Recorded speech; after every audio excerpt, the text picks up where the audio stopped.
એક સમય બહુ દુઃખદ હતો. એની પહેલાનો સમય પાછો આવો આનંદદાયક હતો. ભૂતકાળની અંદર થોડા જોઈને તો આપણને ખબર પડે. એકલા સંપ્રતિ મહારાજાએ 125 જીન મંદિરો, 1.25 લાખ જીન મંદિરો અને 1.25 કરોડ જીન પ્રતિમા ધરાવેલી. સમગ્ર વિશ્વની અંદર જૈન શાસન અને જૈન રાજાઓનું પ્રભુત્વ હતું.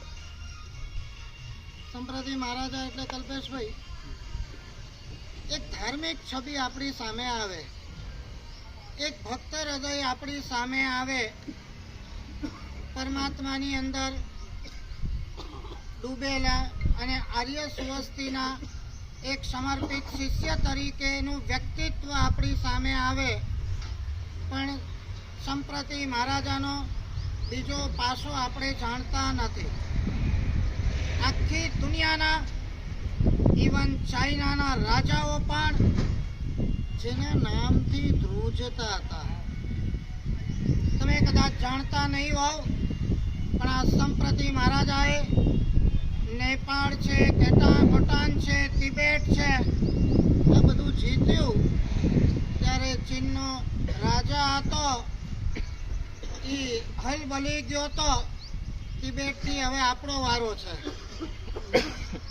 નામની શું તાકાત હશે, જૈનત્વની સાથે શું શૌર્ય હશે. ચીન ઉપર ત્રાટક્યો નથી ને આપણો કબજો લીધો નથી. ડાયનાસ્વિંગ નામનો રાજા અલબલી ગયો. 21,000 કિલોમીટરની the great wall of China, રોજના 4 લાખ કારીગર અને 4 થી 5 વર્ષ કામ ચાલે, માત્ર સંપ્રતિ મહારાજના ડરથી.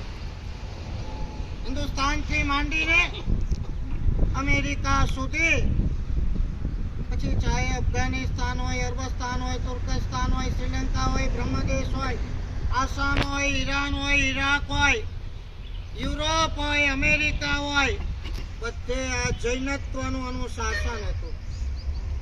ઇતિહાસકારો લખે છે કે સમય એવો છે, તમે જરાક ક્યાંક ઇન્વોલ્વ થઈ, અરે મહારાજ સાહેબને આમાં ઇન્વોલ્વ થવાય. મહારાજ સાહેબનું કામ તો, એમનું કામ તો નોકરવાળી ગણવાનું અપાસરામાં. ઇતિહાસકાર લખે છે, નામ ભૂલી ગયો, તમામ રાજાઓની પાછળ જૈન સાધુઓ સલાહકાર હતા અને એના જ કારણે એમનું રાજ બહુ સુવિધપણે ચાલતું હતું, અખંડ ચાલતું હતું, અખંડ ભારત હતું.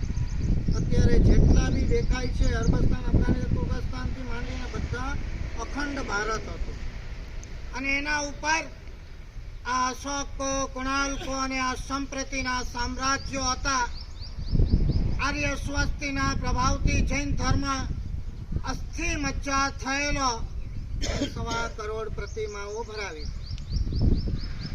આનંદનો વિષય હતો, પણ આપણી દુઃખની વાત છે, આજની તારીખમાં આપણે સર્જનમાં સુરા છીએ, રક્ષણમાં અધૂરા છીએ.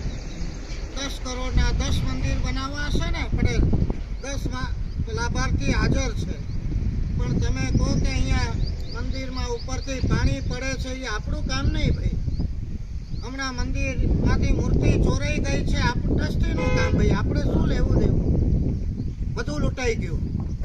ચાહે કેદારનાથ હોય, ચાહે તિરુપતિ બાલાજી હોય, કોઈ પણ અત્યારના પ્રોમિનન્ટ હિન્દુ તીર્થો તમે લાવો અને એનો ભૂતકાળ તપાસો, માત્ર ને માત્ર જૈન મંદિરોના પુરાવા તમને મળશે. સાબરમતીમાં હમણાં આપણા મનોજભાઈએ કીધું કે હું ત્યાં પદ્મનાભનું છે ને, કોઈને જોવા નથી દેતા. કોઈ કારણથી અમે ઘૂસી ગયા અને પદ્મનાભ સ્વામીની આબેહૂબ મૂર્તિ, ગણાયની ખરબો જેટલી સંપત્તિ નીકળી છે, તમને બધી ખબર છે. પણ આ જૈનત્વ ની આ જૈન ધર્મની સંપત્તિઓ હતી, ચાહે હિન્દુ હોય ચાહે બોલવું નથી અત્યારે મારે સમય એવો છે એટલે, પણ એટલું કહીશ કે આપણું બધું લૂંટાઈ ગયું છે. માત્ર એક અવશેષ છે. આજે હું તમને કહું છું, જે સાચા સુમતીનાથ ભગવાન આદિ નવ પરમાત્મા જેને પણ જોવાની દ્રષ્ટિ હશે, કદાચ એમ કહેવું પડે કે આખી દુનિયામાં આવી પ્રતિમાનો જોટો નહીં જડે. આ પ્રતિમા સંપ્રતિ મહારાજા વખતની છે. એની નિશાની છે આર્ય સુવસ્તી મહારાજ સંપ્રતિને આર્ય સુવસ્તીએ કીધું, ભાઈ આટલી બધી પ્રતિમા ભરાવે છે, નીચે તારું નામ તો લખ. અને એ વખતે સંપ્રતિએ કીધેલું, નામ કોના અમર રહ્યા છે ગુરુદેવ, મારે નામ નહીં જોઈએ, આપનું નામ લખો. અને આર્ય સુવસ્તી પણ એવા નિષ્પૃહી, તારું નામ નહીં તો મારું નામ નહીં. દાદાની પલાઠી ઉપર કોઈનું નામ જરૂર નથી, માત્ર ફૂલની કલગી કરી નાખ. કલ્પેશભાઈ, જ્યાં ફૂલની કલગી સિક્કો મારી દેવાનો. આ પ્રતિમા કોની? સંપ્રતિ મહારાજાની. આજે જોટો ચડે નહીં એવી આ નવ પ્રતિમા પણ નીકળી ક્યાંથી? આજ ગામના એક ખેડૂત પોતાનું ઘર બનાવે અને એમાંથી આ નવ પ્રતિમા નીકળે. અમેરિકામાંથી જઈને તો એના અવશેષો આજે પણ નીકળે. ઓસ્ટ્રિયાના બુડાપેસ્ટ, હંગેરીના બુડાપેસ્ટોમાંથી આજે પણ મૂર્તિઓ નીકળે. આ સંપ્રતિ મહારાજાની સત્યતાનો એક પુરાવો છે.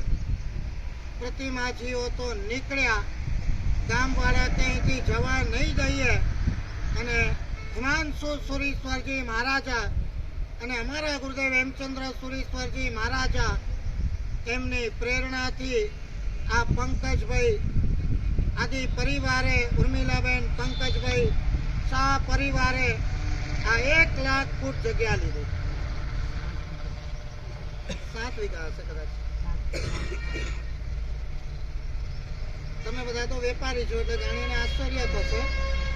એ વખતે આ 7 વીઘા જમીનનું મૂલ્ય એમણે 48,000 રૂપિયામાં ખરીદેલી અને આજે એનું મૂલ્ય 21 કરોડ રૂપિયા છે. 3 કરોડ રૂપિયા વીઘો. આપણે પૈસાનું કોઈ મૂલ્ય નથી, પણ દાદા અહીંયા બિરાજમાન થઈ ગયા અને આજે નેમનાથ પરમાત્મા કસોટી પથ્થરનો એક ટુકડો આજે મળતો નથી. અને આખી ને આખી આપણા પૂર્વજોની એક ઉદારતા, હીરા, માણેક, મોતી અને રત્નો અને મરગજોના પ્રતિમાઓ જે તે સમયે એમણે ભરાવેલા, આજે એમના અવશેષો અને નમૂનાઓ આપણને જોવા મળી રહ્યા છે. આ સાચા દેવ સુમતીનાથ ભગવાન, એની આજે 27મી સાલગીરા છે. વચ્ચેનો થોડો સમય અહીંયા વિકાસ અટકી ગયો હતો ગમે તે કારણે, પણ પછી કલ્પેશભાઈ અને જીવદયા પ્રેમી સાધર્મિક હિત વત્સલ, કોણ? કુમાર પાળવી શાહ, એ લોકોએ આ પંકજભાઈ આદિની સાથે આ તીર્થનું સુકાન સંભાળ્યું. આ સુમતીનાથ દાદાની તીર્થ ભૂમિ પણ છે, સાધના ભૂમિ પણ છે, ધ્યાન ભૂમિ પણ છે, વિહાર ભૂમિ પણ છે. અમદાવાદથી શંકેશ્વર જવું હોય, કલીકુંડ જવું હોય, બાવળા જવું હોય, ચારે વિરમગામ જવું હોય, ચારે બાજુથી સાધુ સાધ્વીજી ભગવંતો માટે આ એક જંકશન છે. ભૂમિની ઉર્જા એટલી પવિત્ર અને પ્રભાવક છે, જે વ્યક્તિ અહીંયા આવે છે પ્રતિમા જોઈને, તીર્થભૂમિના અણુ પરમાણુને સ્પર્શીને, મેહુલભાઈ ને શું ભગવાન જોયા ખાલી અને મન થઈ ગયું કે અહીંયા બાજુમાં જગ્યા લેવી છે. ભગવાનનો એવો આદેશ થઈ ગયો કે બીજે દિવસે જગ્યા મળી ગઈ, ટોકન એ આપી દીધું. આનાથી વધારે આ પરમાત્મા અને આ તીર્થભૂમિની ઉર્જાનો પ્રભાવ બીજો શું હોઈ શકે? ભગવાનનો પ્રભાવ તો જુઓ તમે. હું ગઈકાલે વિચારતો હતો કે દાદાની સાલગીરી હોય અને ત્રિવિધ સંઘ થાય ન ચાલે ભાઈ. હા? સાધુ છે, શ્રાવક શ્રાવિકા છે અને દાદાએ પોતાના પ્રસંગને દીપાવવા માટે ધર્મસુરી સમુદાયના 25 સાધ્વીને મોકલી આપ્યા. દાદાએ જ ના પડાવી હશે, આપણે એમનું વાંક નહીં કાઢવો. તમારું અહીંયા આવવાનું લખેલું હશે, સમતીનાથ ભગવાનનો બોલાવો આવ્યો હશે, અનએક્સપેક્ટેડ, વિધાઉટ પ્લાનિંગ. આ બધું જે થાય છે એની મજા કંઈક ઓર હોય.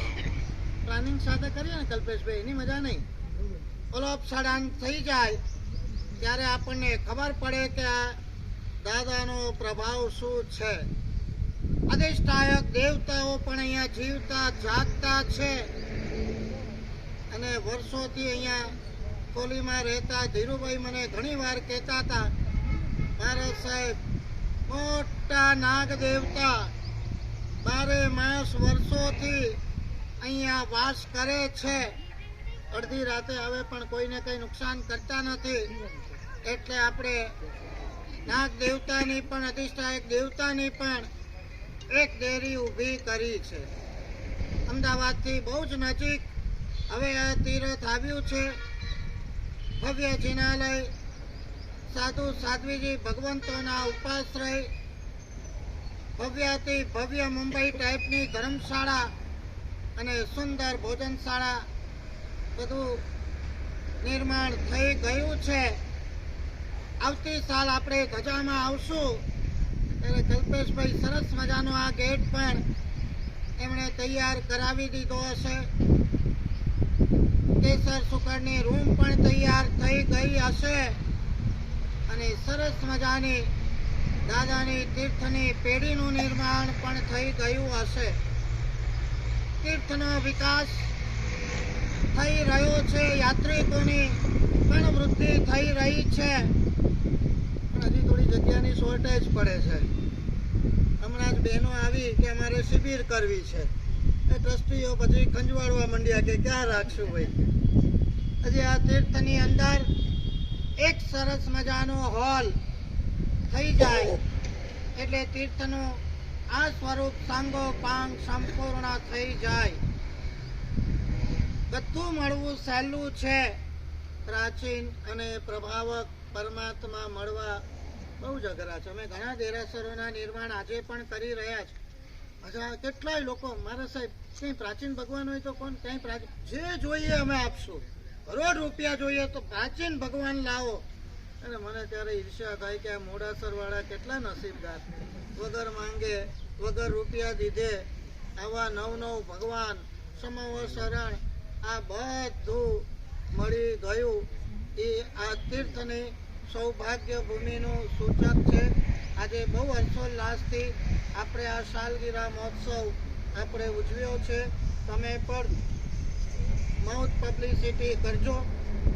અત્યાર સુધી આ ટ્રસ્ટીઓ કે અમે એટલી પબ્લિસિટી નથી કરતા કે એકવાર ફૂલ ફ્લેજની અંદર સગવડ થઈ જાય પછી આપણે સમજ્યા કોઈને તકલીફ ના પડે એટલે થોડા સમયમાં ઇવેન્ટ થઈ જશે. આ હોલ બોલ તૈયાર થાય એટલે બહુ અદ્ભુત રળિયામણું સૌંદર્ય સભર અને ચારે બાજુ પોઝિટિવ ઉર્જાથી ઠાંસીને ભરેલું એવું આ સુંદર મજાનું તીર્થ છે. તમે આવજો. આ સુમતીનાથ દાદા છે. 24 તીર્થંકર પરમાત્માની નામની પણ એક આગવી વિશેષતા છે, જીવનની પણ એક આગવી વિશેષતા છે. સુમતીનાથ પરમાત્માની વિશેષતા એ છે કે આપણી દુર્બુદ્ધિને દૂર કરી અને આપણી અંદર સન્મતિની સ્થાપના કરે એ કામ સુમતીનાથ પરમાત્માનું છે. ગમે તેટલી સંપત્તિ હશે, ગમે તેટલી સત્તાઓ હશે, ગમે તેટલા સમાજમાં માન સન્માન હશે, પણ જો આપણી પાસે સદબુદ્ધિ નહીં હોય તો સરવાળે આ બધું જીરો છે. એ સમજવાનું છે. શાંતિનાથ પરમાત્મા પાસે એક જ પ્રાર્થના કરવાની છે. કલ્પેશભાઈ, આપણે ઘણી વખત છે ને કોઈ નબળા માણસને જોઈએ ને, કોઈ ચોરી કરી હોય, કોઈ સીલ ખંડન કર્યું હોય, કોઈ બીજું ત્રીજું કાળા કબાળ, આપણે આપણું શાસ્ત્રને આપણે ગુરુદેવ કહે છે એના ઉપર અસદ ભાવ નહીં કરવાનો. આપણે પ્રાર્થના કરવાની, ભગવાન એને આપજો, મને નહીં આપ. આપણે સર્વાંગ સંપૂર્ણ છીએ. ભગવાનને આજથી આપણે કહેવું છે, ભગવાન મને સદબુદ્ધિ આપજો, મને સન્મતિ આપજો, इतनी शक्ति हमें देना. પછી પછી हम चले नेक रस्ते, एक स्ट्रेट फॉरवर्ड અમારું જીવન ચાલે. બુદ્ધિ ક્યાંય આગી પાછી ન થાય, આડું અવડું કાળા કબાડા કરવાના કોઈ મન ન થાય, એવી સદબુદ્ધિ જોઈતી હોય. શાંતિનાથ પરમાત્માના શરણે આપણે જઈશું તો આ સદબુદ્ધિના સ્વામી આપણે બનશું. ખૂબ હર્ષોલ્લાસથી આપણે આ ધજા સાલગીરાનો મહોત્સવ આપણે ઉજવ્યો છે. દાદાને આ જ પ્રાર્થના કરીને આપણે જઈએ. કલ્પેશભાઈને કહીએ થોડી રૂપરેખા આપો.